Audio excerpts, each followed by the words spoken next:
untuk pelatih mengenai atase ketenagakerjaan. Hari ini kita akan coba untuk menelusuri kerangka dari melindungi pekerja migran di luar negeri, dan kolega saya di sini yang bertanggung jawab atas klaster tenaga kerja migran dari ILO akan mendampingi saya. Ada rekan-rekan saya hari ini yang akan membantu dan akan juga bersama dengan Anda di sesi berikutnya. Di sini ada Maria Picot yang bekerja di belakang layar untuk mengurus segala hal terkait dengan logistik dan koordinasi terkait dengan pelatihan ini.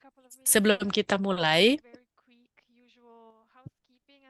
saya akan menjelaskan sebuah pengumuman. Sesi ini akan disampaikan dalam bahasa Inggris, akan ada penerjemahan dalam bahasa Indonesia, dan Anda bisa akses dengan mengklik logo atau icon globe, dan kemudian Anda bisa pilih channel yang Anda inginkan.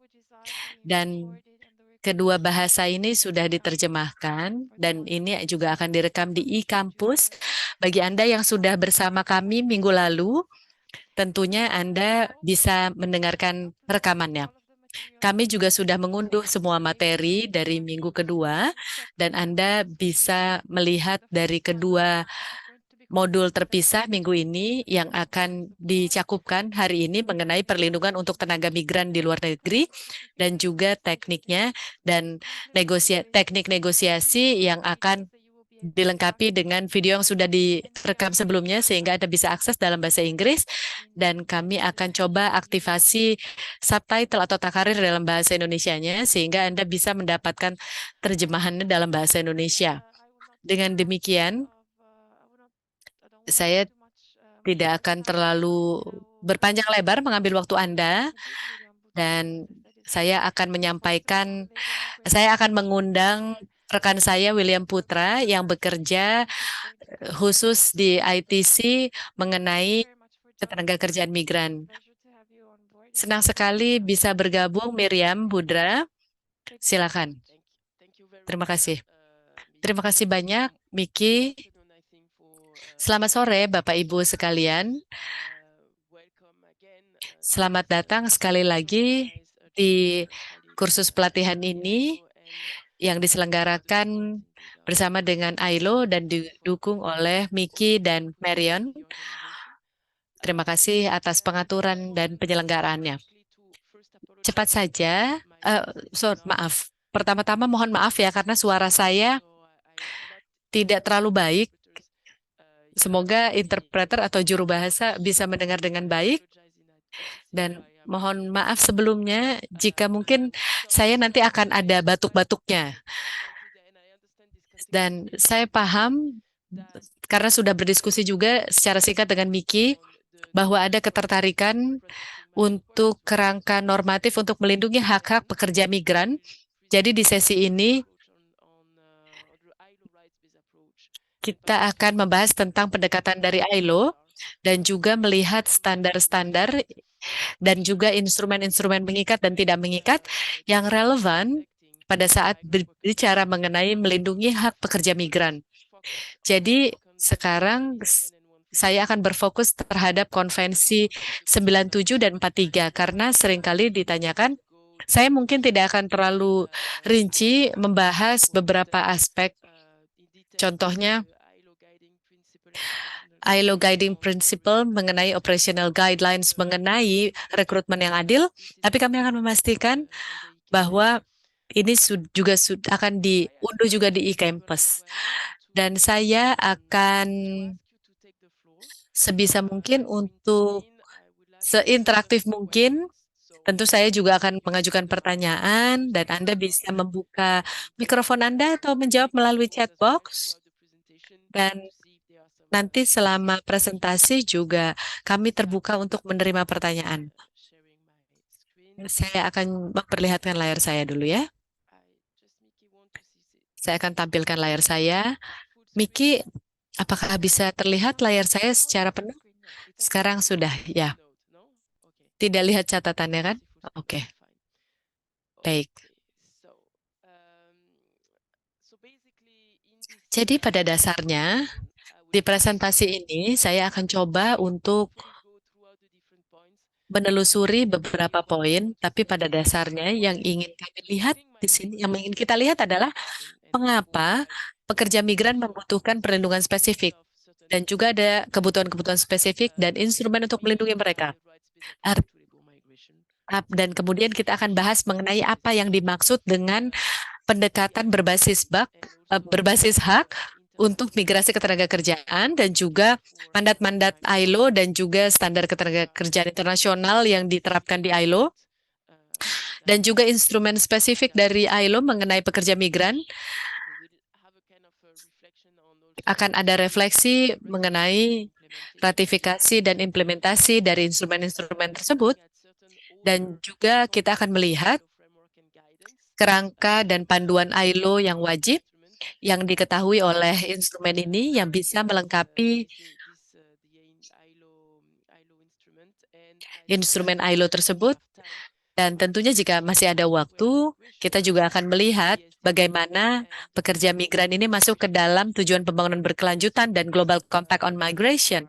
Ini merupakan dua instrumen yang diadopsi walaupun tidak mengikat sifatnya, namun di tingkat internasional ini memiliki komponen luas mengenai pekerjaan migrasi di tujuan pembangunan berkelanjutan dan Global Compact on Migration. Kami coba untuk menelusuri poin-poin mengenai perlindungan untuk migrasi dari TPB dan juga Global Compact. Saya kemudian akan membahas mengenai konvensi-konvensi PBB 1990 melindungi hak pekerja migran dan keluarganya dan memastikan agar Anda bisa mengakses materinya di platform kami dan juga rekamannya yang secara spesifik mengenai instrumen ini dan kami juga secara spesifik akan membahas tentang standar ketenaga kerjaan di sesi tersebut. Jadi, mengapa Anda merasa bahwa pekerja migran ini membutuhkan perlindungan spesifik? Ada berbagai alasan yang harus kita pertimbangkan di sini.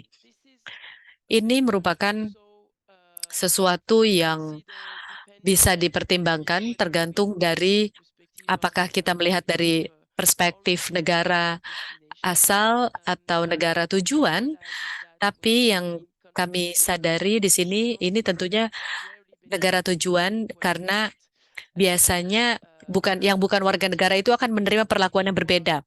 Dan di negara tujuan tentunya jika Anda prihatin dengan perlakuan yang berbeda tersebut, biasanya ini akan diatur di dalam konvensi atau peraturan negara. Pekerja migran adalah di antara kategori dari pekerja yang akan menghadapi tantangan perbedaan perlakuan ini. Jadi, perlakuan yang setara ini harus bisa diakses di pasar kerja, akses terhadap kerja layak, dan juga stigmatisasi yang bisa dihadapi, diskriminasi juga bisa ditemukan, akses terhadap pendidikan, perumahan, dan lain-lain. Yang kita juga perlu ketahui, terutama dari perspektif negara tujuan, Anda melihat ada kohesi di tengah-tengah masyarakat. Perlakuan yang setara ini saya bisa sampaikan merupakan pilar yang paling penting untuk memastikan kohesi sosial tersebut.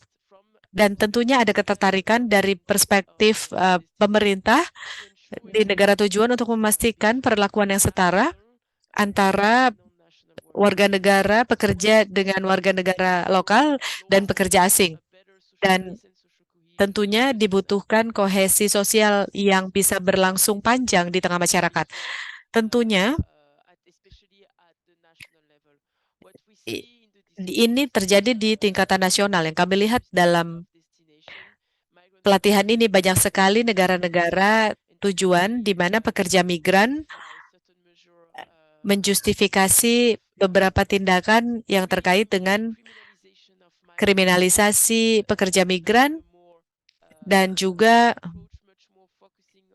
pendekatan yang berfokus terhadap pembelaan dan keamanan di perbatasan, bukannya akses terhadap pasar kerja dan integrasi untuk sosial dan ekonomi. Ini tentunya sangat sulit untuk memahami perbedaan perilaku seperti ini atau perlakuan seperti ini. Jika Anda mendapatkan stigma di pasar kerja, tentunya hal yang harus dipertimbangkan adalah apakah sektor yang bergantung terhadap keterampilan ini atau bergantung terhadap gender mungkin akan lebih sulit lagi untuk mencapai perlakuan yang setara tersebut.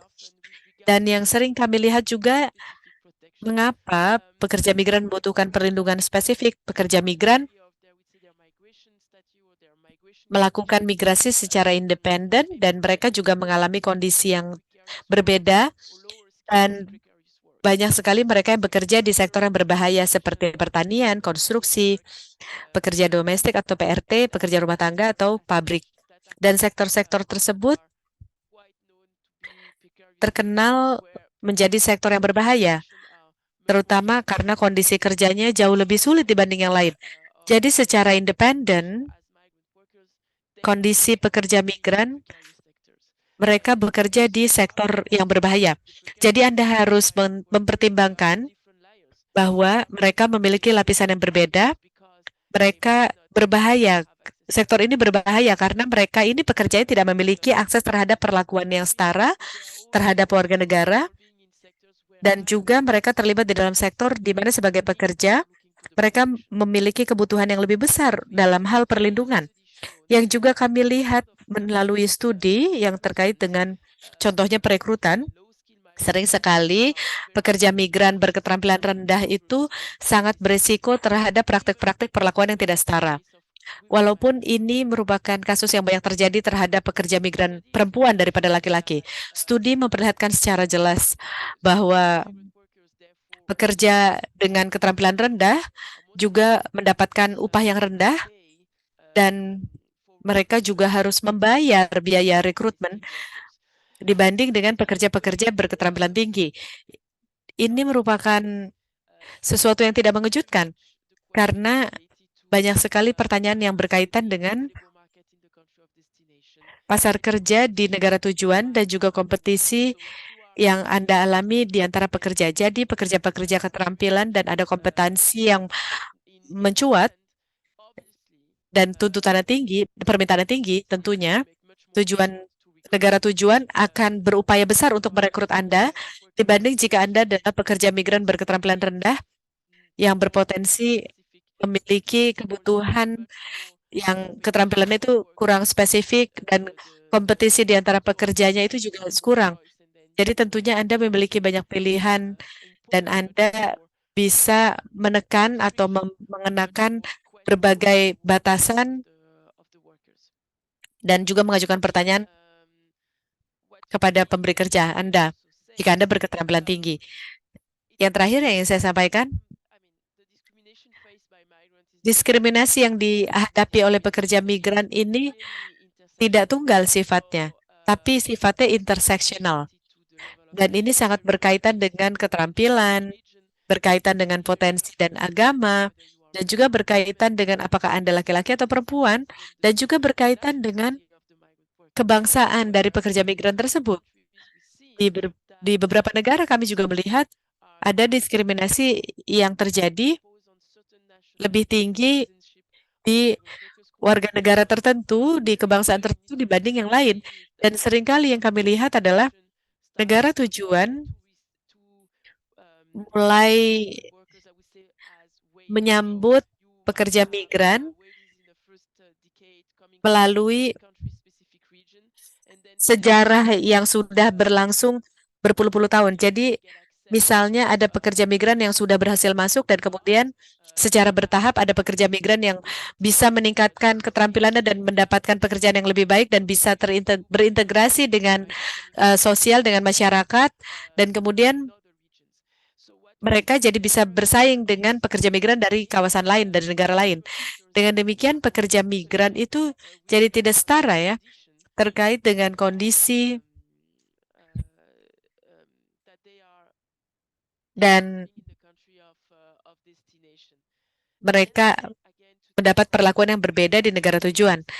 Dan kita juga harus memperhatikan pekerja migran perempuan yang menghadapi diskriminasi yang lebih luas lagi terkait dengan kondisi keterampilan, terkait dengan upah yang setara, dan juga berkaitan dengan pekerjaan sebelumnya atau koridor sebelumnya, koridor imigrasi yang sebelumnya. Jadi kami juga telah melihat seringkali koridor sebelumnya itu lebih terbuka untuk pekerja migran laki-laki daripada perempuan. Dan itu merupakan sesuatu yang harus kita lihat secara terperinci. Karena saat ini kita berbicara mengenai 48% dari pekerja migran yang ternyata adalah pekerja migran perempuan. Jadi perhatian di sini harus lebih banyak diberikan untuk memastikan bahwa harus ada pendekatan berespon gender untuk migrasi ketenaga kerjaan. Dan risiko terhadap eksploitasi ini menduplikasi segalanya dan meningkatkan risikonya jika Anda berada dalam situasi yang tidak biasa. Karena banyak sekali pekerja di dalam situasi tersebut tidak bisa mengakses haknya. Walaupun mereka sebetulnya bisa menikmati hak minimumnya, tapi mereka tidak memiliki suara untuk membela haknya. Dan mereka juga tidak memiliki akses terhadap keadilan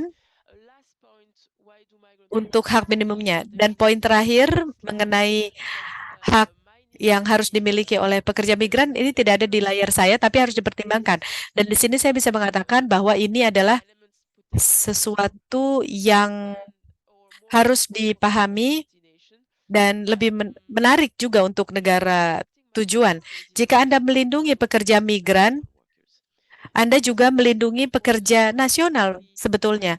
Dan secara khusus, Anda kemudian menempatkan pekerja migran dan pekerja nasional dalam sebuah kompetisi yang sehat. Ada studi yang memperlihatkan ada kompetisi antara pekerja nasional dan pekerja migran, karena pekerja migran itu seringkali mengambil pekerjaan di mana pekerjaan itu tidak lagi diakses oleh pekerja lokal, dan pekerja migran terpaksa mengambil pekerjaan tersebut. Dan tetap saja, jika kita ingin memastikan di sektor-sektor tertentu, jika Anda melihat sesuatu yang aneh, Anda harus mengangkat isu ini. Apakah isu upahkah, atau akses terhadap perlindungan, akses ke serikat pekerja, atau akses melalui kondisi kerja. Anda harus mengangkat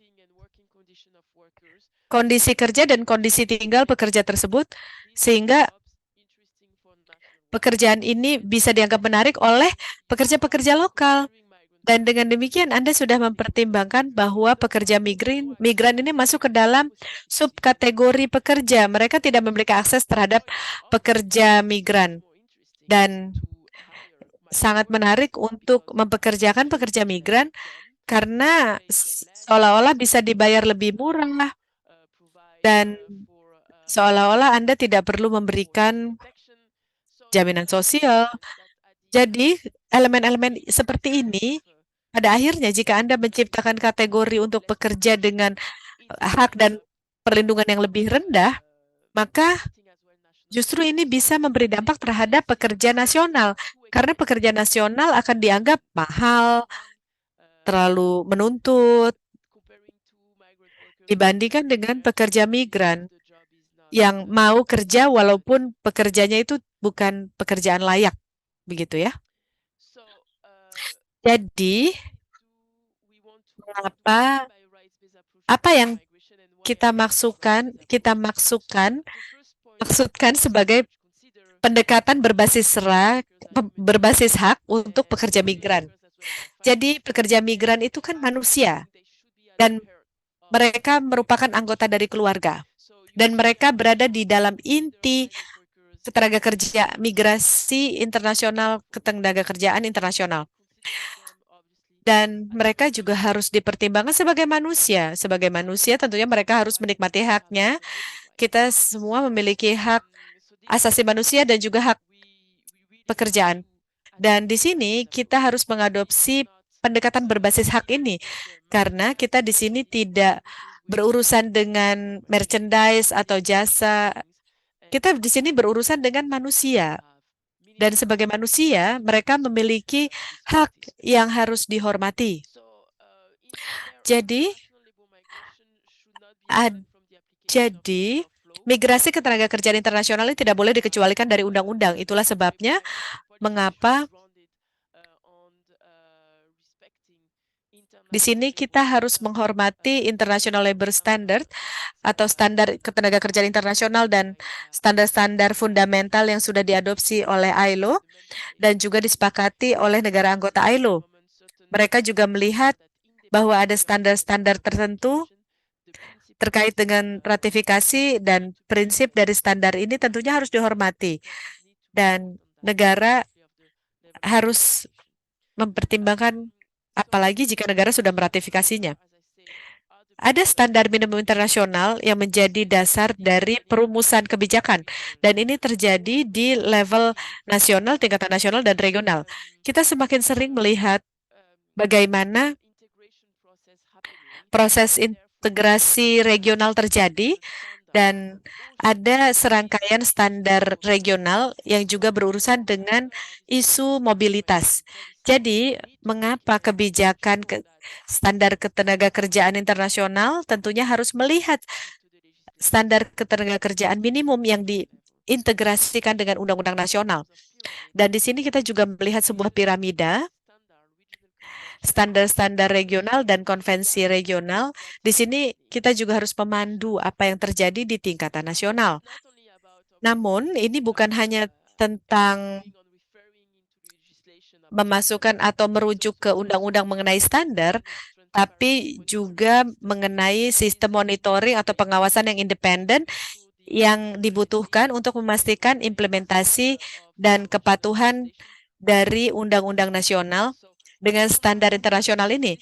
Jadi jika tidak ada sistem pengawasan yang mumpuni, maka akan sulit untuk menjadi transparan dan independen. Dan tentunya kita harus menghormati standar minimum ini.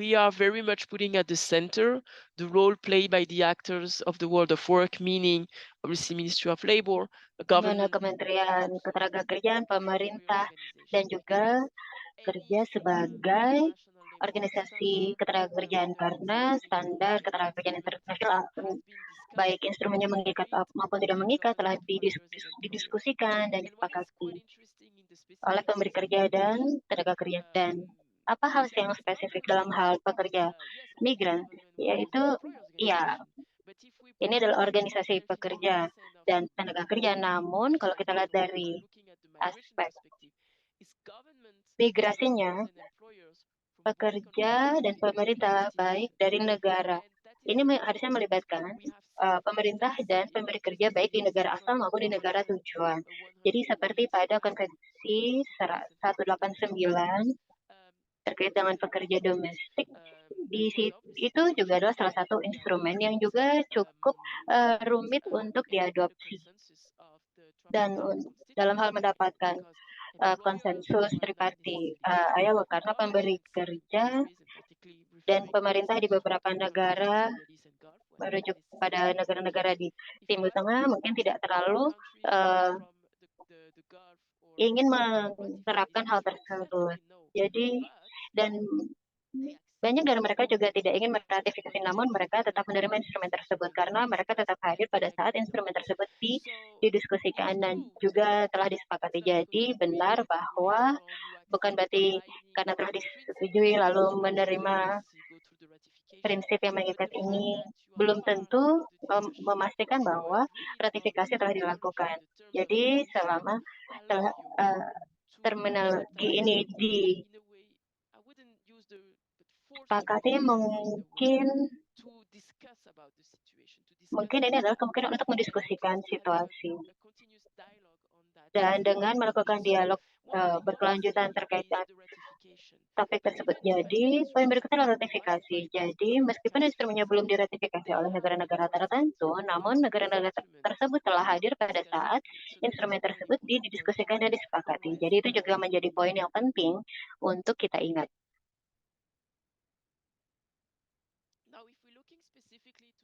Jadi kalau kita lihat mandat ILO dan juga standar ketenagakerjaan internasional ILO, hal yang menarik di sini adalah jadi jadi ILO ini adalah badan PBB khusus pertama, sudah cukup tua dan konstitusinya itu sudah ada sejak tahun 1919. Jadi usia ILO ini sudah lebih dari 1 abad sebagai satu institusi. Dan seperti yang saya sampaikan tadi, ILO juga didirikan persis setelah Perang Dunia Pertama. Jadi, karena poin utamanya adalah agar tidak ada lagi situasi seperti itu terjadi kembali.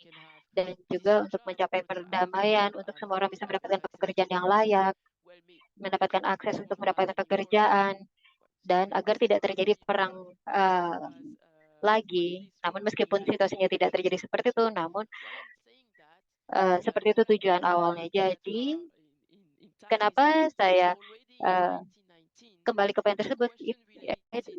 Di tahun 1919 ada pertanyaan terkait dengan pekerja migran yang disebut dalam konstitusi.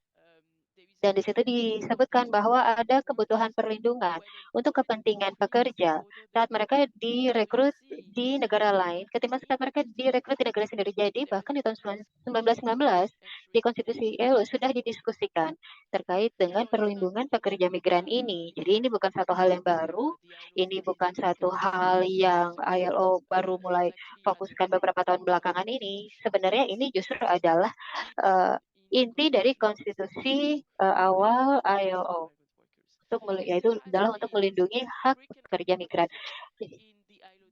Dan ini selalu diulangi dalam deklarasi-deklarasi ILO selama bertahun-tahun.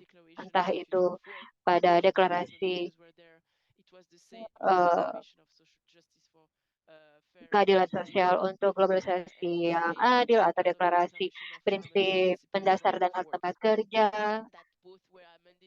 dan deklarasi untuk future of work. Jadi sekali lagi pertanyaan terkait dengan hak pekerja migran dan perlindungannya ini sudah ada dan sudah sering disebut. Dan tidak hanya ini adalah instrumen yang spesifik, tapi ini menjadi pusat dari filosofi dan mandat dari institusi kami. Kalau kita ingin melihat pada standar ILO mana yang dapat diterapkan terkait dengan pekerja migran, di sini kita coba lihat ya, ini adalah poin yang menarik. Pada dasarnya, semua standar ketenagakerjaan internasional ini harusnya diterapkan bagi semua pekerja, terlepas apa kebangsaannya dan status imigrasinya, kecuali kalau disebutkan berbeda dalam instrumen tersebut. Jadi apa artinya? Itu berarti konvensi asosiasi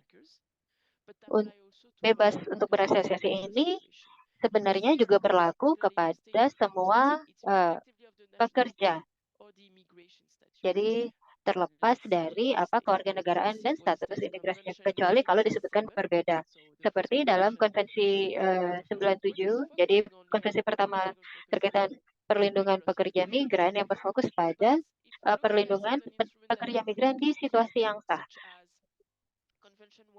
Jadi seperti konvensi 111 perlakuan yang setara dan non-diskriminasi ini kembali lagi disebutkan bahwa ini berlaku kepada semua pekerja terlepas dari kewarganegaraannya dan status imigrasinya. Sekali lagi, untuk semua terlepas dari kewarganegaraan dan status imigrasinya. Namun ini tidak berarti yang mana ini juga penting untuk saya sorot, yaitu adalah ini tidak berdampak pada hak kedaulatan negara-negara untuk meregulasi akses terhadap perbatasan negaranya dan pasar tenaga kerja. Ini bukan berarti semua negara harus membuka perbatasannya dan mengizinkan semua bangsa untuk masuk ke negaranya. Tidak seperti itu. Jadi akses dan juga bagaimana cara Anda meregulasi pasar tenaga kerja, ini semua merujuk pada hak kedaulatan setiap negara. Namun, apa yang dinyatakan oleh ILO ini adalah pada saat ini situasi atau saat ada pekerja migran baik dia berada dalam kondisi kondisi kerja yang sah atau kondisi, maka standar ILO akan berlaku. Dan setiap negara tentunya punya hak untuk menyatakan bahwa kami hanya ingin membuka perbatasan untuk kuota tertentu atau tidak mau membuka perbatasan. Namun, kalau kita lihat pada situasi ketenagakerjaan, maka standar ILO perlu diterapkan. Kemudian kalau kita lihat konvensi mendasar ILO, saya kurang tahu apakah Bapak Ibu sudah cukup familiar terkait dengan perbedaan antar konvensi ini. Jadi, pada dasarnya mungkin untuk membedakan antara konvensi dan rekomendasi. Jadi, konvensi ini adalah instrumen yang mengikat sifatnya, sedang di mana dibutuhkan ratifikasi dari negara anggotanya, dan sehingga setelah diratifikasi maka akan perlu diimplementasikan. Sedangkan kalau rekomendasi biasanya ini mendampingi konvensi, tidak selalu, tapi ini bukanlah instrumen yang mengikat. Jadi ini seperti rekomendasi pedoman atau instrumen yang bisa digunakan oleh negara-negara atau konstituen tripartit. Selain perbedaan yang tadi saya sampaikan terkait dengan rekomendasi dan konvensi, tapi juga ada konvensi fundamental atau mendasar seperti yang Bapak Ibu lihat yang ada di layar. Instrumen ini adalah yang kami anggap sebagai hak mendasar para pekerja. Yang menarik adalah ada 4 kategori hak fundamental terkait dengan hak untuk tidak menjadi korban dari kerja paksa atau hak untuk mendapat perlindungan dari perundungan sebagai pekerja anak. Jadi ada 4 pilar yang dicakup dalam 8 konvensi ini. Namun sejak tahun 2022 kami juga sudah menyertakan prinsip tambahan terkait, yaitu adalah konvensi kerangka kerja untuk kesehatan dan keselamatan di tempat kerja. Dan ini telah disepakati oleh negara anggota ILO. Jadi OSH ini merupakan hak mendasar yang berlaku untuk semua pekerja, termasuk pekerja migran, termasuk pekerja migran yang tidak terdokumentasi. Jadi instrumen ini yang Bapak Ibu lihat ada di layar, ini adalah 10 konvensi fundamental atau mendasar ILO. Ini berarti terlepas dari ratifikasinya sebagai anggota ILO, setiap negara akan harus menghormati prinsip-prinsip yang disebutkan dalam prinsip ini dan harus melaporkan kemajuan yang telah dilakukan oleh negara tersebut terkait dengan penerapan instrumen-instrumen ini. Jadi di slide berikutnya di sini kita sudah lihat bahwa instrumen-instrumen ini sudah banyak diratifikasi. Jadi kalau kita lihat jumlah ratifikasinya, angkanya cukup tinggi. Kalau kita lihat ratifikasi terkait dengan kerja paksa, ada 181 negara anggota yang sudah meratifikasi. Lalu konvensi terkait dengan tenaga kerja anak, 187. Jadi jumlah ratifikasi ini juga sangat penting. Kalau kita lihat rasio kesetaraan, jadi ini juga menjadi hak yang setara atau remunerasi yang setara, ratifikasinya sudah mencapai 174. Lalu ada 158 yang sudah meratifikasi kebebasan berasosiasi dan perlindungan terhadap hak untuk menyelenggarakan konvensi. Dan juga ada 2 konvensi fundamental yang mungkin belum banyak diratifikasi. Ini adalah karena ini mereka masuk ke dalam kelompok khusus konvensi fundamental, sehingga kemungkinan nantinya jumlah ratifikasi akan meningkat. Jadi ada 197 negara anggota ILO ya. Dan kalau kita lihat pada konvensi pekerja anak, semua negara anggota telah meratifikasinya. Jadi tentu saja ini akan bergantung pada wilayah dan negaranya. Namun ada negara-negara di mana situasi terkait dengan pekerja anak untuk pekerja anak migran ini sering terjadi di sektor pertanian dan kerja domestik. Jadi instrumen ini akan berlaku bagi pekerja migran anak dan pekerja migran di bawah umum.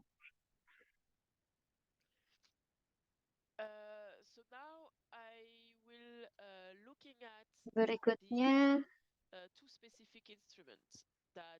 saya akan menyampaikan dua instrumen khusus untuk perlindungan terhadap pekerja migran. Jadi ada Konvensi 97 yang diadopsi di tahun 1949. Ini adalah konvensi untuk ketenagakerjaan. Kemudian Konvensi 143 ini adalah ketetapan tambahan terhadap Konvensi 97 yang mana ini diadopsi pada tahun 1975.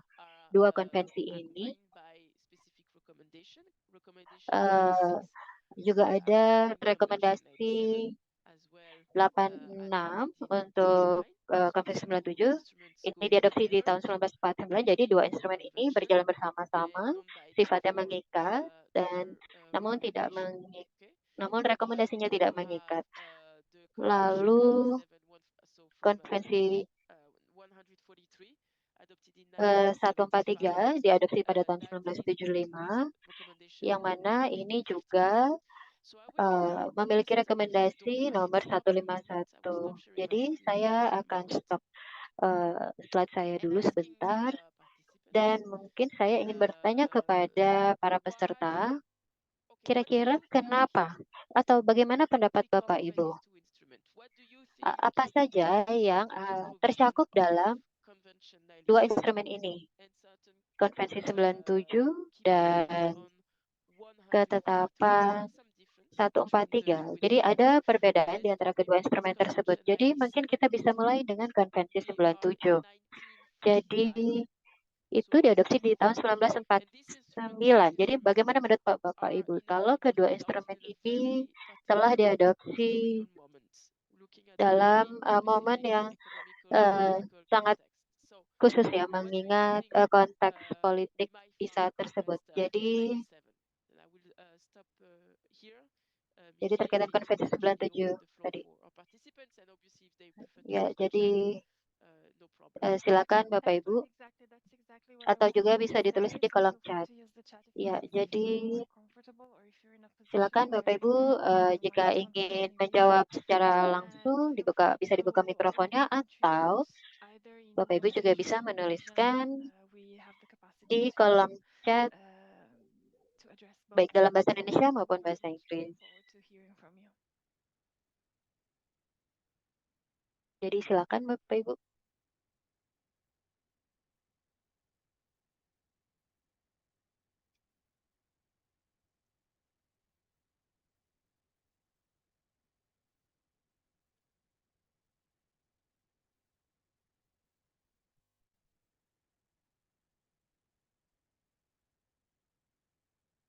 Any guess? No? Ya, ada yang mau mencoba menjawab mungkin Bapak Ibu?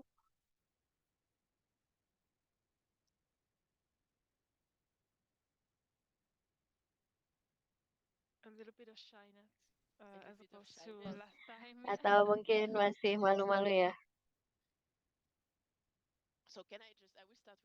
Oke. Ya, jadi mungkin saya ulangi lagi ya. Jadi kira-kira pertanyaan adalah apa yang terjadi atau jadi kira-kira bagaimana konteksnya pada tahun 1949 tersebut di tingkat global mungkin? Menurut Bapak Ibu, kira-kira apa yang melatar belakangi ini? Apa yang terjadi di tingkat global pada tahun 1949?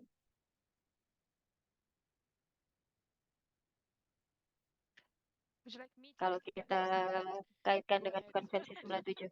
Atau mungkin kalau Vicky boleh tebak ya. Ya, jadi kalau di tahun 1949 salah satu peristiwa yang sangat besar saat itu adalah itu adalah tahun di mana Perang Dunia Kedua itu berakhir. Iya, betul sekali. Jadi, ya bagus sekali Miki. Jadi, tahun 1949 itu Perang Dunia Kedua berakhir. Dan jadi pada dasarnya konteksnya mungkin memang cukup khusus ya, terutama di wilayah Eropa. Karena pada momen tersebut ada banyak negara yang hancur dikarenakan perang. Banyak tentara yang meninggal dunia di dari berbagai negara sehingga ada banyak terjadi kekurangan ketenaga kerjaan dan populasi pun menurun sehingga dibutuhkan tenaga kerja. Jadi poin dari Konvensi 97 ini adalah untuk mendukung pergerakan pekerja migran ini. Jadi untuk bisa mengakses kebutuhan tenaga kerja bagi beberapa negara. Jadi dalam poin tersebut sebagian besar migrasi. Jadi instrumen ini didorong atau didukung oleh 3 negara, yaitu Italia dan Prancis pada dasarnya. Lebih banyak oleh Italia dan Prancis dan Jerman juga. Ketiga negara tersebut paling terdampak oleh Perang Dunia Kedua tersebut. Oleh karena itu, ada kebutuhan tenaga kerja di ketiga negara tersebut yang sangat besar. Dan Italia juga mengalami dampak yang sangat besar. Dan karena Italia mengalami banyak pengeboman pada saat Perang Dunia Kedua. Dan juga pada saat itu, Italia juga menjadi negara asal yang sangat penting ya. Jadi ada banyak orang Italia yang bermigrasi ke Amerika Serikat, tinggal di New York, di Chicago, dan juga ada banyak orang Italia yang berpindah ke Australia, Amerika Latin. Jadi waktu itu Italia itu adalah negara asal yang sangat penting. Yang mengirim tenaga kerja tidak hanya ke negara-negara Eropa saja. Jadi ada banyak tenaga kerja yang dibutuhkan oleh Prancis dan Jerman yang datang dari Italia, Portugal, Spanyol. Jadi poinnya adalah untuk bisa menetapkan instrumen internasional. Jadi yang dapat memfasilitasi hal ini agar terjadi sirkulasi tenaga kerja yang lancar. Jadi melihat dari perspektif negara asal pekerja untuk mengirimkan pekerjanya ke luar negeri, namun juga melihat pada aspek negara destinasi yang membutuhkan tenaga kerja. Jadi waktu itu memang situasinya sangat berbeda dengan situasi saat ini. Jadi meskipun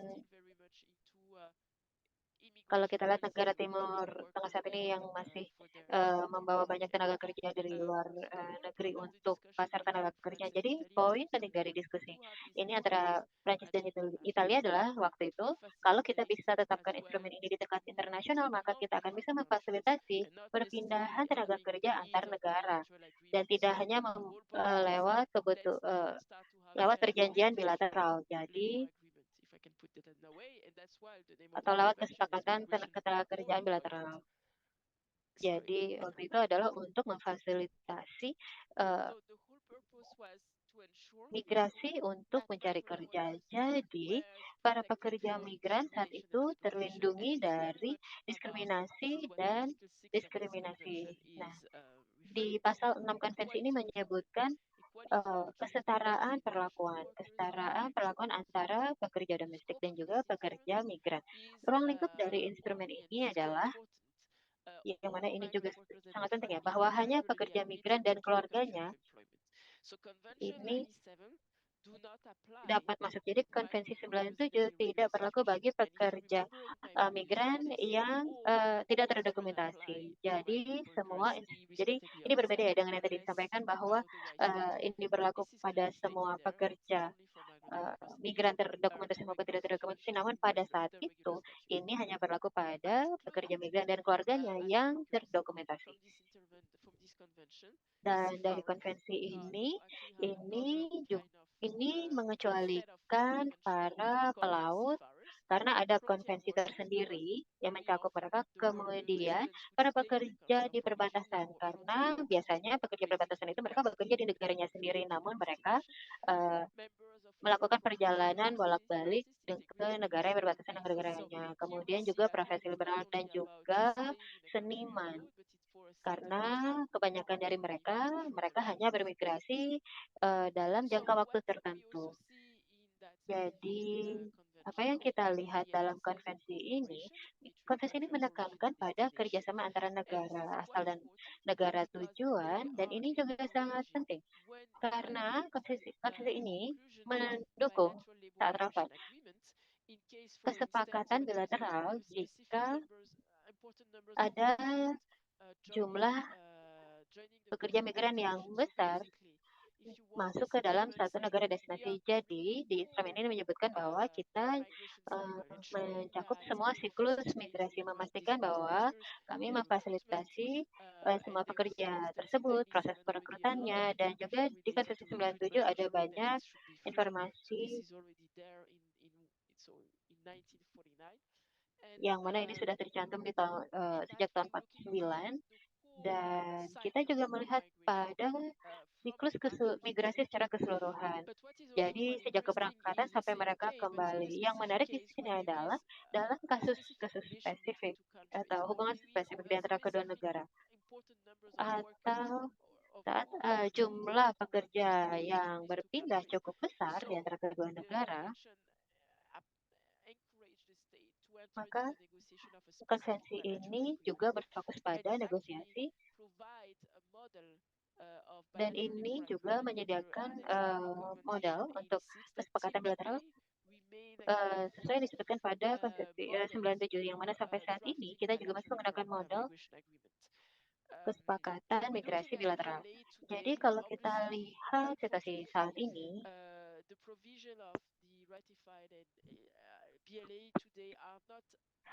jadi ratifikasi yang dilakukan saat ini masih belum lengkap dalam melindungi pekerja migran seperti yang disebutkan dalam rekomendasi dan di situ kita sudah lihat ada banyak perubahan dalam dan pada tahun 50-60 banyak perjanjian BLA merujuk pada model tersebut, dan juga ini merupakan instrumen yang sangat komprehensif untuk melindungi pekerja. Namun sekarang ini menjadi tidak terlalu jelas, dan juga ada BLA yang memiliki MOU yang merupakan instrumen mengikat, sedangkan BLA sendiri adalah instrumen yang mengikat. Jadi ada kecenderungan selama beberapa dekade ini dalam hal perlindungan terhadap hak pekerja migran ini sekarang menjadi tidak setegas dahulu seperti di tahun 50-an. Jadi siapa saja yang terlindungi oleh instrumen ini? Jadi siapapun yang bermigrasi dari satu negara ke negara lain, yaitu yang melewati perbatasan internasional dengan tujuan perekrutan, dan ini juga mencakup orang-orang yang melakukan migrasi untuk mencari kerja. Jadi di mana orang tersebut harus sudah direkrut. Jadi ini mengecualikan para wirausahawan karena ini hanya melindungi mereka yang sudah direkrut.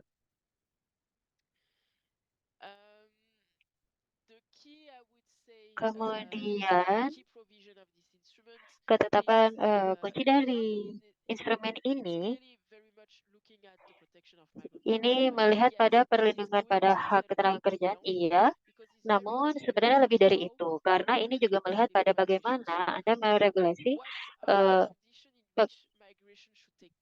migrasi tenaga kerjaan, bagaimana itu dilakukan, dan ini juga menarik kalau kita lihat ada pertanyaan terkait dengan bagaimana bisa mendapatkan akses informasi yang tepat dan akurat, yang mana ini harusnya bisa disediakan kepada para pekerja migran yang mana harusnya bisa mereka dapatkan tanpa membayar biaya pada saat perekrutan. Dan di sini ada banyak penekanan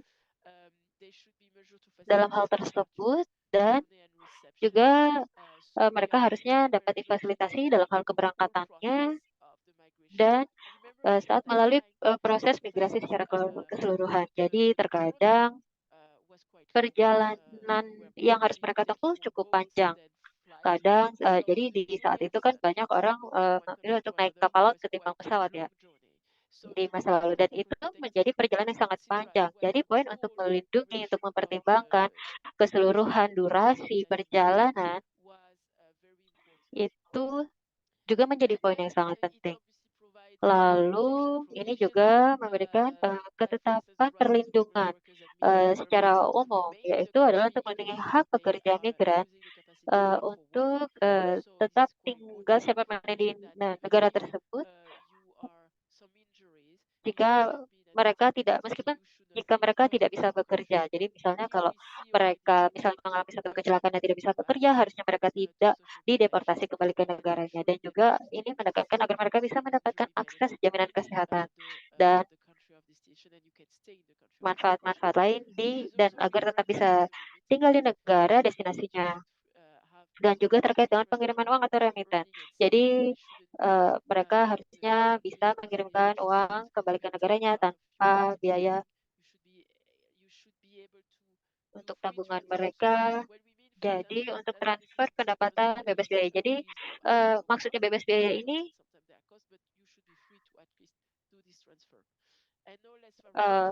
bisa jadi berbiaya rendah yang dimaksud. Kemudian terkait dengan perlakuan antara pekerja domestik maupun bukan domestik. Kemudian di sini kita lihat kesetaraan perlakuan. Jadi ini menjadi pusat dari konvensi ini pasal 6. Jadi terlepas pada ini melihat pada kondisi kerja dan upah dan juga perlakuan yang setara baik bagi pekerja domestik dan pekerja migran, yang mana mereka harusnya sama-sama memiliki hak untuk bergabung dengan serikat kerja dan mendapatkan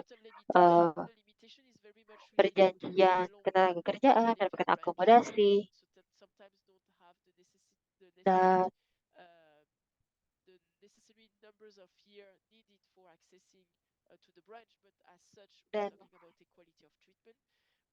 jadi terlepas dari akses dan juga untuk bisa mendapatkan akses terhadap keadilan. Jadi dan juga pajak ketenagakerjaan. Yang menurut saya menarik di sini adalah saya harap Bapak Ibu juga bisa lihat di sini ya.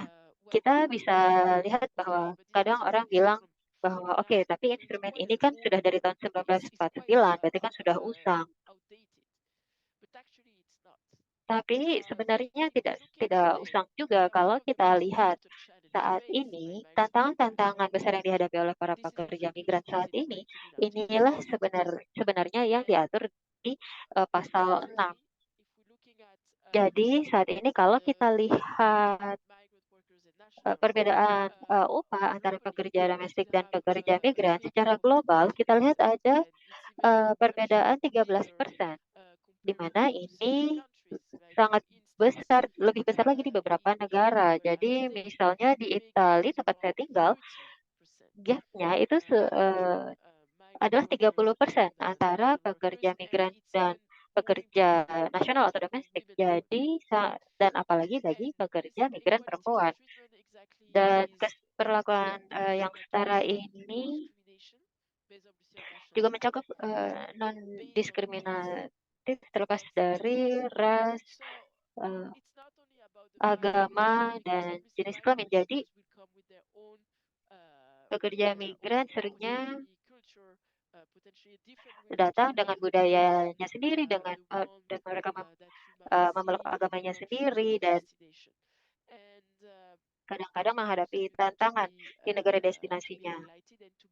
Jadi itu satu hal yang juga perlu dilindungi dan juga perlu kita fokuskan. Diskriminasi ini bukan hanya terkait dengan kewarganegaraannya, tapi juga hal-hal lain yang perlu dilindungi dari diskriminasi terkait dengan diskriminasi jenis kelamin dan ras dan lain-lain. Accompanying Convention 97. We see that, for instance, in Annex 1 and 2, there is actually the definition of recruitment, placement, and introduction as already of guidance on Maaf, regulating. di konvensi 97 kita bisa melihat di sini ada lampiran 1 dan lampiran 2 terkait dengan rekrutmen, penempatan, dan juga kondisi ketenaga kerjaan. Dan di sini kami coba untuk mendefinisikan rekruternya dan bagaimana peraturan ini mengatur jasa yang mereka sampaikan. Jadi di sini menggarisbawahi sebuah poin, jasa layanan publik dan juga swasta yang seharusnya bisa menempatkan tenaga kerja tanpa biaya. Di sini di garis bawahi di aneks ini bagaimana proses rekrutmennya harusnya disampaikan secara gratis untuk layanan publik dan swasta.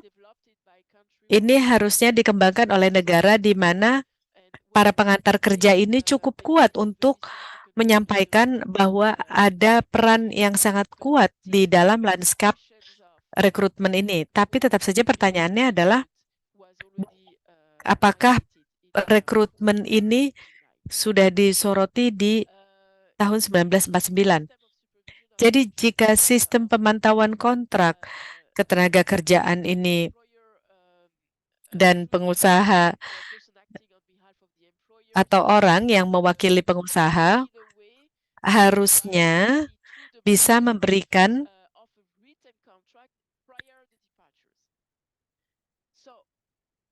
kontrak tertulis sebelum keberangkatan terjadi. Jadi, hari ini kita banyak bicara mengenai diskusi terkait dengan rekrutmen yang adil dan kontrak yang harusnya disusun sebelum keberangkatan. Dan ini tertuang di dalam 1949. Jadi, itu merupakan sesuatu untuk menekankan apa yang tertuang di lampiran 1, aneks 1. Jadi di sini kita bisa melihat bagaimana hal ini relevan dengan situasi terkini. Saya akan tutup layar saya. Saya mau izin untuk minum dulu dan melihat apakah ada pertanyaan. Terima kasih. Ada satu pertanyaan mengenai atas ketenaga kerjaan dan juga kebutuhan untuk melindungi pekerja migran di situasi reguler. Dan mengapa hal ini penting untuk memastikan bahwa peraturan ini juga bisa diterapkan terhadap pekerja-pekerja migran di situasi reguler. Mungkin Anda bisa jelaskan sedikit. Miki, kita berhenti jam berapa? Jam 10 waktu Italia.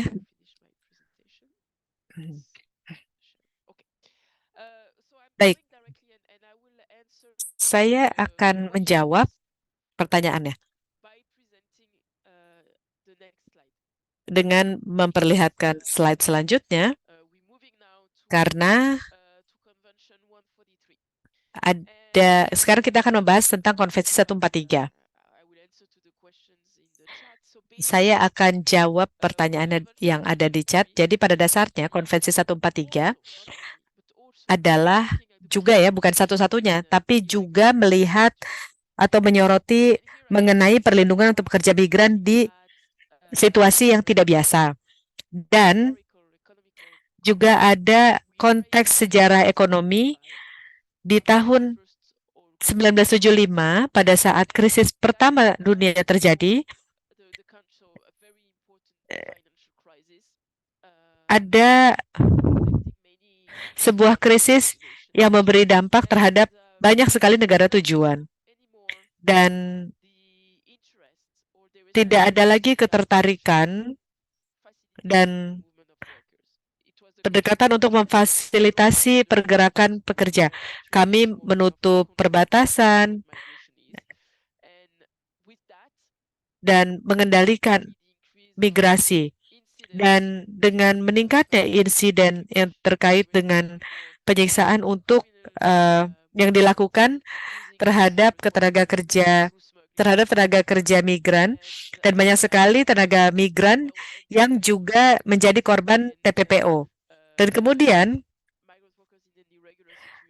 maka banyak sekali pekerja migran yang direkrut melalui situasi yang tidak biasa dan mereka mengalami penyiksaan dan mereka menjadi korban menjadi korban TPPO dan juga kerja paksa.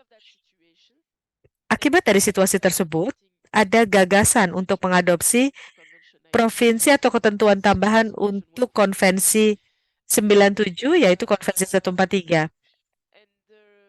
Dan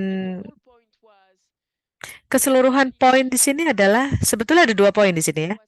Yang pertama adalah bagaimana bisa memfasilitasi proses migrasi ketenaga kerjaan. Tentunya ada kerjasama yang terjadi antara negara pengirim dan negara tujuan untuk memastikan bahwa proses migrasi terjadi melalui koridor yang dibuat untuk memastikan bahwa arus migrasi harus terjadi di koridor tersebut. Dan di sisi lain juga dikatakan bahwa ya, dengan demikian maka kegiatan penyelenggara atau gerakan-gerakan yang lain itu harus ditekan. Karena harus ada cara yang aman untuk sampai ke negara tujuan. Dan juga gagasan untuk mengakui hak minimum dan perlindungan minimum untuk semua pekerja migran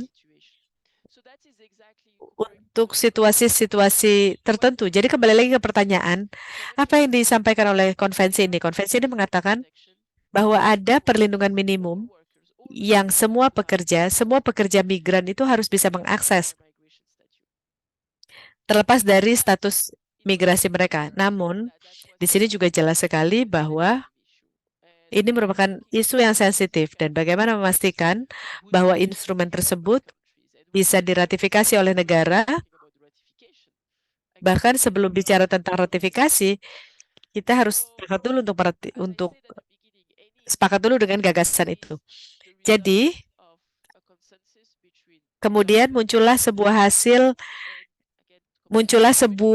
konsensi antara pekerja dan pengusaha, dan konsensus antara pekerja, pemerintah, dan pengusaha di negara pengirim dan negara tujuan. Jadi pertanyaannya adalah agar kita harus memiliki instrumen yang fleksibel. Konvensi 143 ini merupakan sesuatu yang spesifik karena ada kelenturan yang seringkali tidak terjadi. Namun instrumen ILO harus bisa meratifikasi keseluruhan paketnya. Jadi misalkan ini profesi ini iya, profesi yang itu tidak seperti itu. Karena ILO merupakan konstituen tripartit ya. Dan jelas sekali bahwa negosiasi terkait dengan provisi atau ketentuannya dilaksanakan dalam tingkatan tripartit. Jadi, jika pemerintah bisa menghadap ke DPR dan mengatakan bahwa ini merupakan pendekatan dari ILO, bahwa ini merupakan konsensus dari konstituen tripartit ILO. Tapi untuk Konvensi 143 yang jelas adalah semuanya bisa meratifikasi bagian pertama, yaitu merujuk ke kondisi migrasi yang penuh dengan pelanggaran atau ada perlakuan yang setara untuk pekerja migran di situasi tidak biasa. Dan bagian kedua hanya berlaku untuk pekerja migran di situasi yang tidak biasa. Jadi di sini Anda bisa melihat kemauan untuk memastikan bahwa pemerintah tidak boleh mempersulit proses ratifikasi, karena untuk melihat isu ini secara politis, namun kita juga harus melihat apa yang ada di sini, karena ini di luar dari pasal 6 yang juga menyatakan tentang kesetaraan, peluang yang setara untuk pekerja migran. Jadi dengan demikian, ini lebih mudah untuk dieksekusi di level DPR. Jadi misalnya, mungkin negara bisa mulai dengan meratifikasi bagian 1 dan 2. Tapi secara bertahan bisa memastikan untuk meratifikasi 2 bagian lainnya.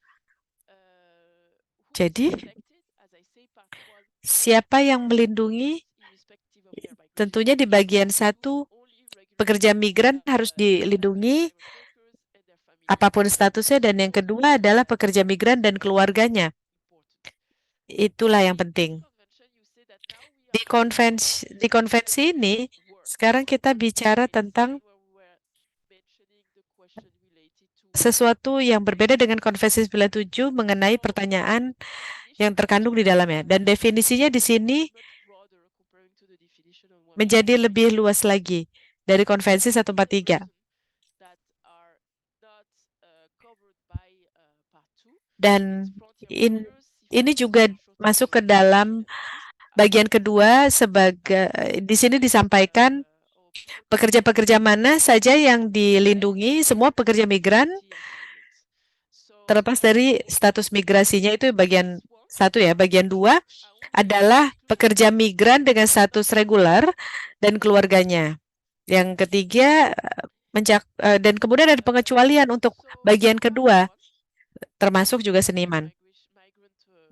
Bagian 1 kita akan bahas satu persatu. Pekerja migran di situasi reguler. Ada hak asasi manusia yang berlaku untuk semua pekerja migran.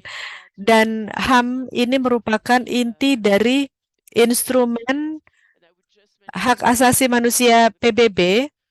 Ada beberapa konvensi internasional yang mengatur tentang perlindungan hak-hak pekerja migran, dan ini merujuk ke hak inti dari pekerja. Ini merupakan gagasan. Gagasannya adalah, ingat ya, di 1975 ada sebuah krisis yang terjadi dan banyak orang yang kehilangan pekerjaannya. Jadi poinnya adalah untuk memastikan bahwa kita di sini harus melindungi status regulernya jika kehilangan pekerjaan. Jadi ini juga terkait dengan fakta bahwa kehilangan pekerjaan ini juga harus menjamin hak untuk tetap tinggal di sana, hak untuk menetap walaupun kehilangan pekerjaan. Jadi untuk pekerja migran di situasi reguler, mereka harus mendapatkan perlakuan yang setara dan juga hak atas upah. Dan di sini kita juga bicara tentang pembayaran upah, jaminan sosial. Artinya, Anda harus bisa berada dalam situasi di mana Anda tetap bisa mengakses jaminan sosial Anda.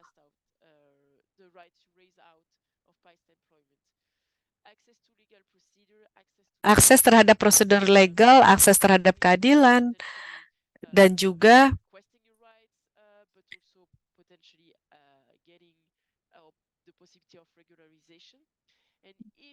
bagaimana Anda kemudian sebagai pekerja migran,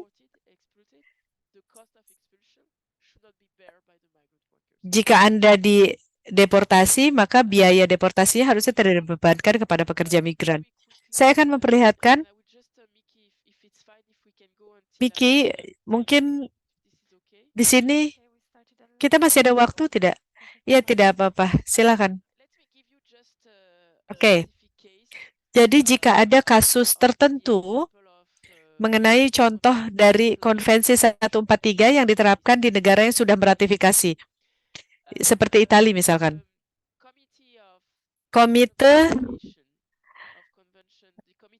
dari penerapan konvensi melakukan observasi atau pengamatan, melihat kasus di Italia yang terkait dengan kondisi penyalahgunaan, dan juga mereka sadar bahwa banyak sekali tantangan di mana pekerja migran di situasi reguler itu tidak bisa mengakses keadilan dan akses untuk mendapatkan bantuan, dan juga menekankan ke pemerintah Italia bahwa ini harus bisa dijamin ke semua pekerja migran dan harus dijamin di undang-undang dan juga dalam praktiknya. Dan juga mereka harus melakukan prosedur legal karena banyak sekali pekerja migran di situasi yang tidak biasa, dan kadang tindakan atau prosedurnya itu memakan waktu bertahun-tahun sebelum mereka bisa mendapatkan bantuan. Dan itu tidak bisa diterima. Karena di saat yang bersamaan, orang tersebut harus tinggal di negara tersebut tanpa tahu apakah ia masih bisa menetap di sana, sehingga harus ada prosedur yang efektif. Dan di saat yang bersamaan, orang tersebut juga tinggal di situasi yang berbahaya. Jadi,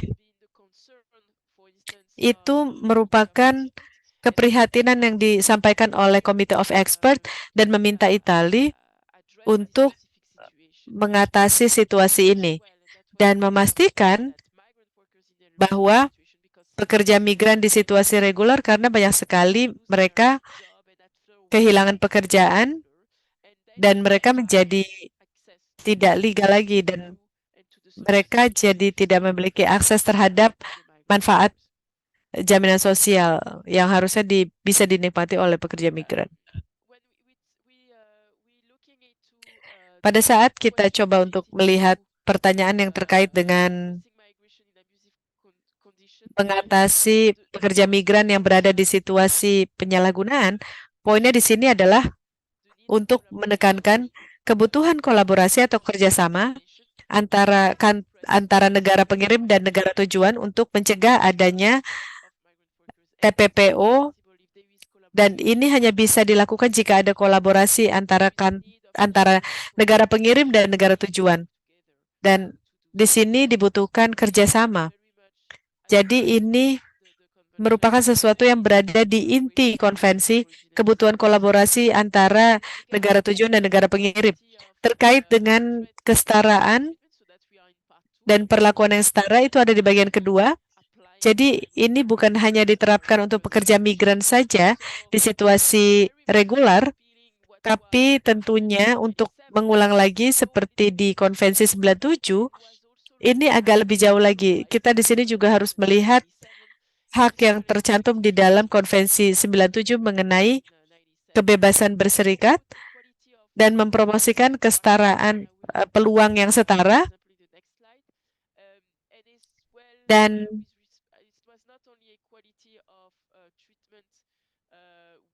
ini juga berkaitan dengan perilaku setara, bukan hanya soal upah, tapi kondisi kerjanya juga merupakan sesuatu yang ditekankan di sini. Dan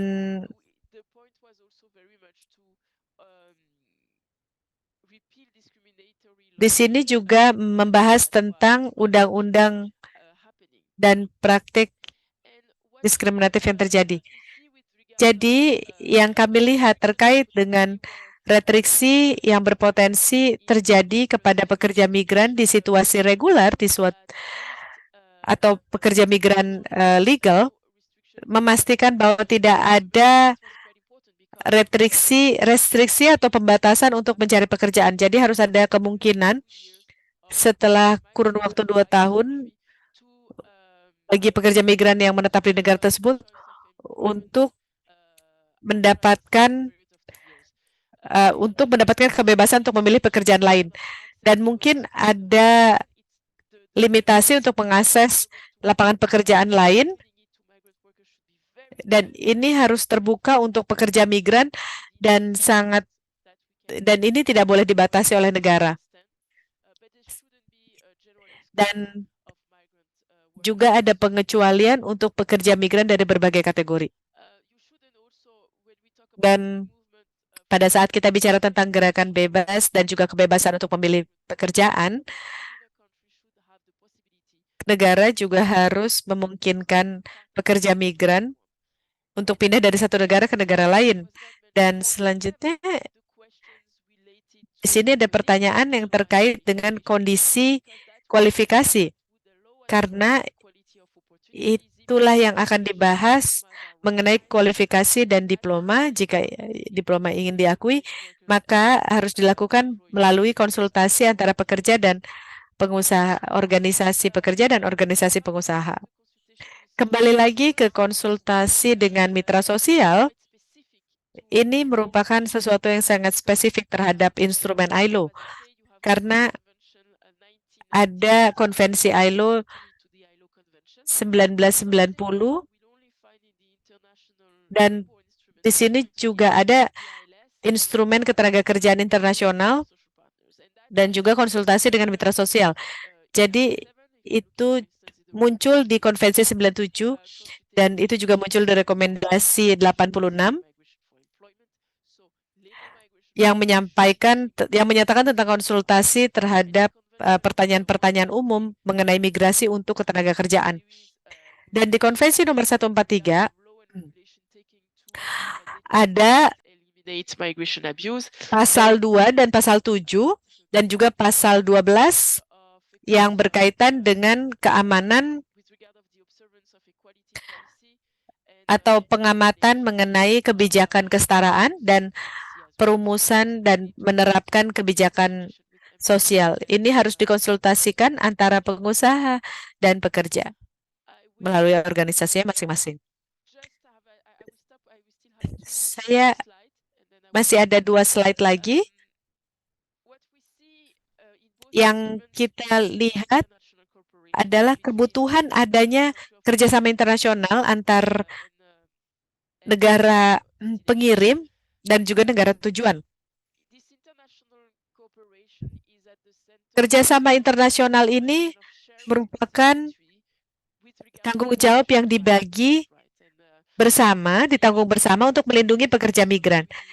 Jadi mungkin kami akan memperlihatkan kerangka untuk menjabarkan mengenai tanggung jawab yang ditanggung bersama ini. Karena melindungi hak pekerja migran bukan hanya tentang tanggung jawab dari negara tujuan saja, tapi juga negara pengirim.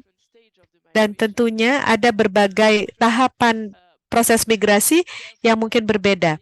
Tapi itulah sebabnya, maka di sini dibutuhkan kerjasama antar negara pengirim dan negara tujuan. Kerjasama internasional antara jasa pengantar kerja, baik di negara tujuan dan negara pengirim, ini tentunya berkaitan dengan rekrutmen yang adil. Dan sekali lagi, ada propaganda yang menyesatkan, yang mengatakan bahwa pekerja migran harusnya mendapatkan hak terhadap informasi sebelum pergi, sebelum berangkat, agar tidak ada praktik-praktik kebohongan yang menyesatkan. Jadi, jika memungkinkan, Anda juga harus melakukan persetujuan spesifik jika ada kebutuhan. Dan kerjasama ini tentunya melewati sebuah proses penyusunan MOU. Dan sekali lagi saya ulangi, akan ada bentuk perjanjian bilateral di dalam aneks rekomendasi 86. Dan ada informasi sistematis yang harus disampaikan mengenai kontak-kontak, nomor kontak, siapa yang bisa dihubungi, dan alamat dari perekrut, dan sehingga penyelundup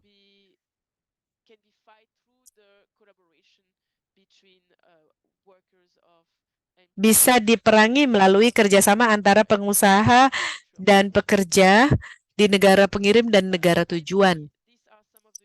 Yang terakhir, ini merupakan fitur-fitur yang bisa Anda temui di Konvensi 97 dan 143. Anda akan ingat bahwa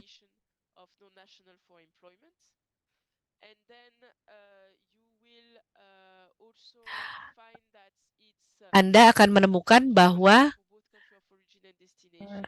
tidak ada tidak ada dampak prerogatif negara untuk menentukan ketenaga kerjaan yang sifatnya non-nasional. Dan juga ada relevansi antara dua negara, antara negara pengirim dan negara tujuan. Dan bersama-sama instrumen ini mengakui bahwa semua pekerja migran harus bisa mendapatkan HAM dan pada saat sudah dipekerjakan, status regular pekerja migran harus bisa mendapatkan perlakuan yang setara dan juga mendapatkan jaminan sosial. Saya akan hentikan presentasinya di sini. Terima kasih, Miriam. Terima kasih banyak atas presentasinya. Sepertinya tidak ada pertanyaan lagi di chat, tapi mungkin saya ingin mendorong peserta, karena masih ada waktu beberapa menit yang tersisa. Jika ada pertanyaan, maka silakan. Mungkin bisa langsung buka mikrofonnya. Silakan sampaikan dalam bahasa Indonesia juga tidak apa-apa. Atau Anda juga bisa mengetik pertanyaan Anda melalui chat box.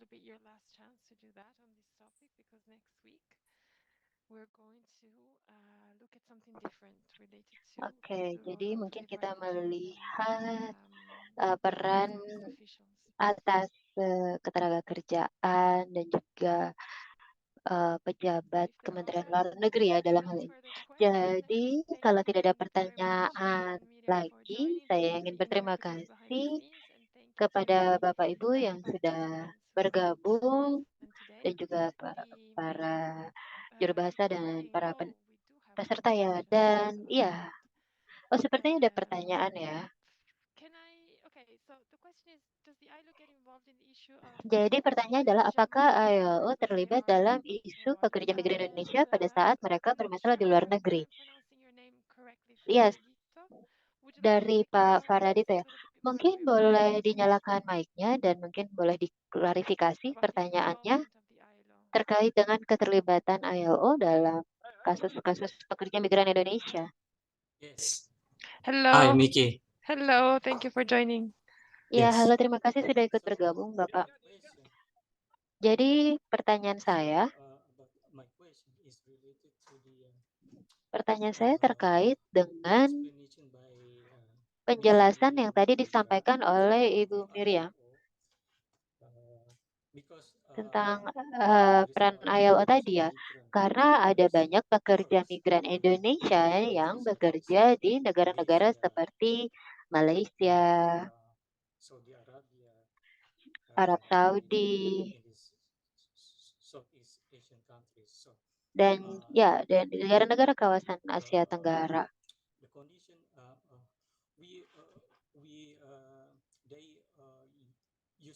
Jadi para PMI ini sering menghadapi masalah di negara destinasi tempat mereka bekerja.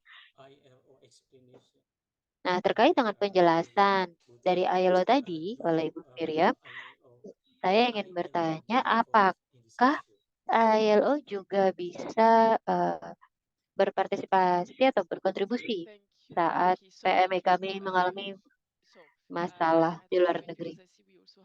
Iya, sebenarnya ada rekan saya yang mungkin bisa membantu melihat perkara-perkara seperti apa ya. Tapi kalau dari saya, iya, kami ada orang-orang ILO yang bekerja di negara-negara yang tadi Bapak sebutkan. Dan juga melihat pada jumlah negara yang sudah meratifikasi konvensi ini. Sebentar saya lihat dulu ya. Jadi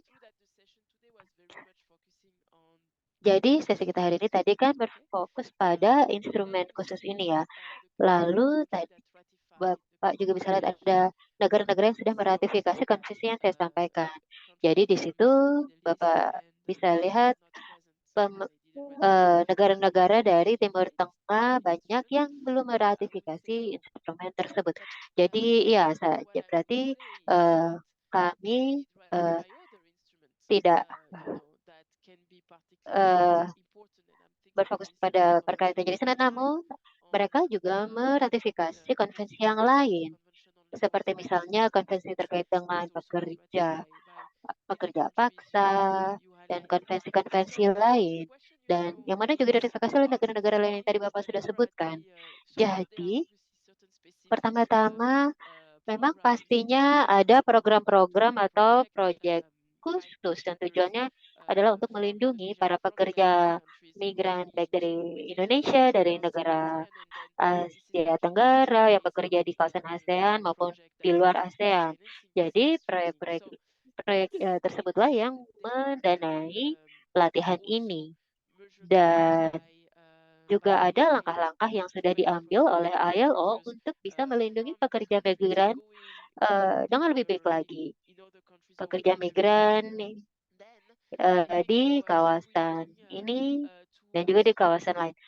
Lalu melihat pada langkah-langkah ke depan yang sudah diambil beberapa negara lain, seperti di Emirat dan Lebanon, ada banyak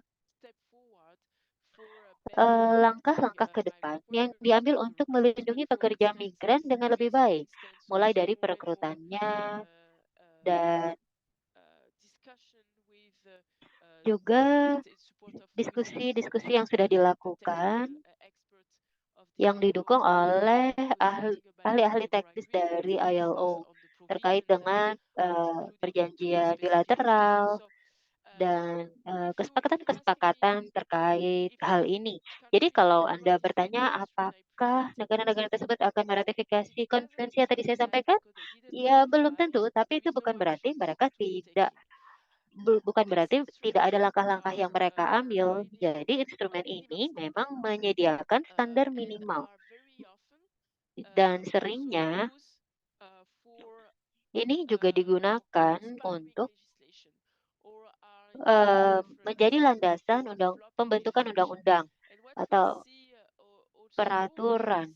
Dan yang kami juga sering lihat, mungkin belakangan ini, tapi saat ini banyaknya terjadi di Afrika ya. Jadi untuk instrumen-instrumen ini sudah mulai banyak diratifikasi dan sudah ada banyak kampanye untuk meratifikasi instrumen ini. Saya bisa berikan contoh ya, kalau kita lihat Konvensi 97, negara terakhir yang meratifikasi Konvensi 97 ini adalah Maroko dan Komoros. Komoros ini sebenarnya meratifikasi 97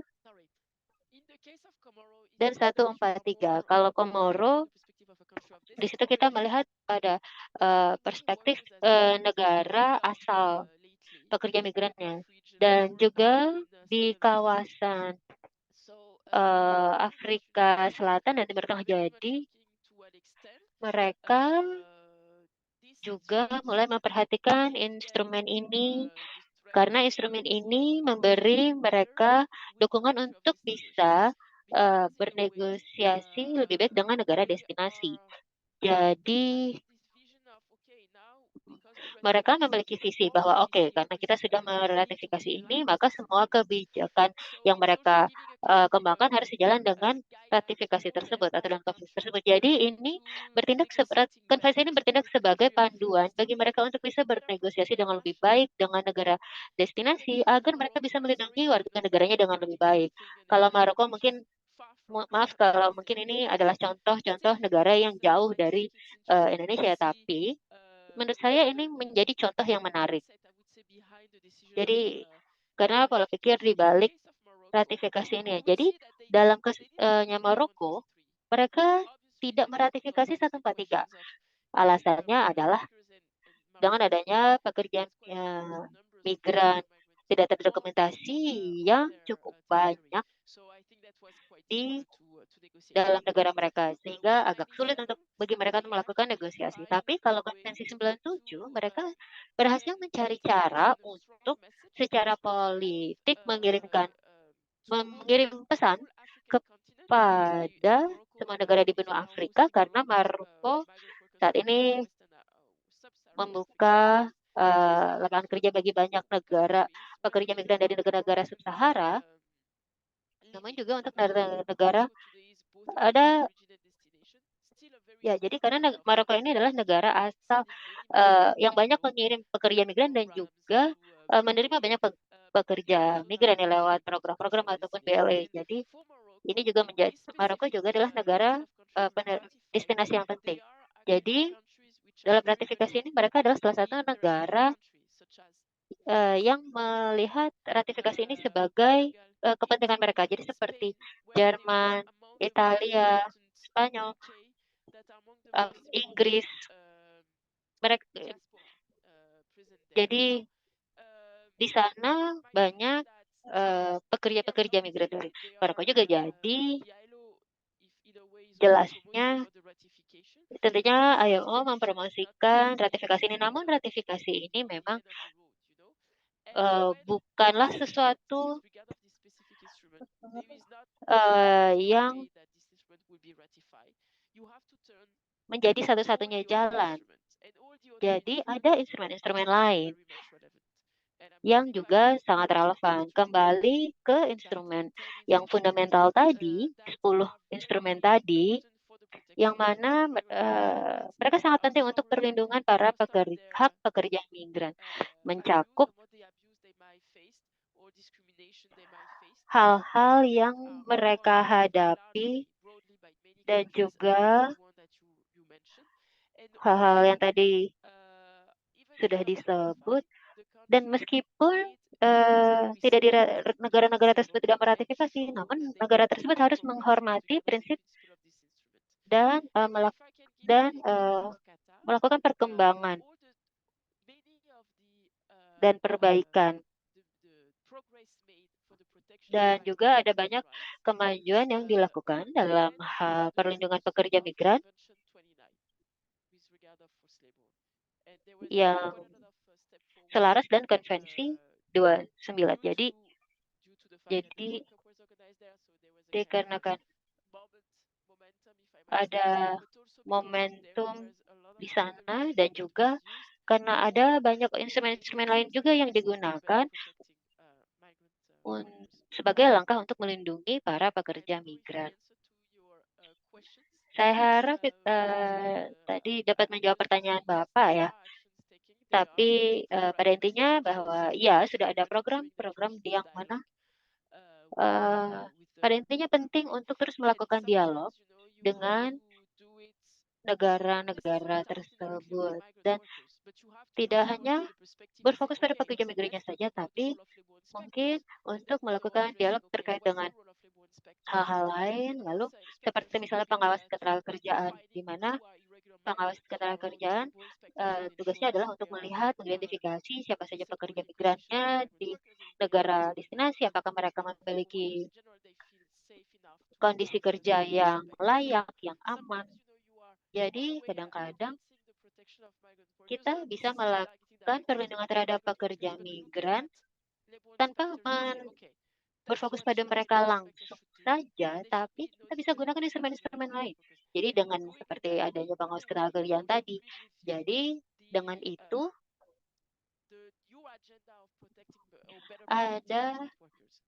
Anda dapat ini dapat membantu Anda dalam agenda memberikan perlindungan terhadap pekerja migran dari negara Anda. Baik, terima kasih Bapak Ibu.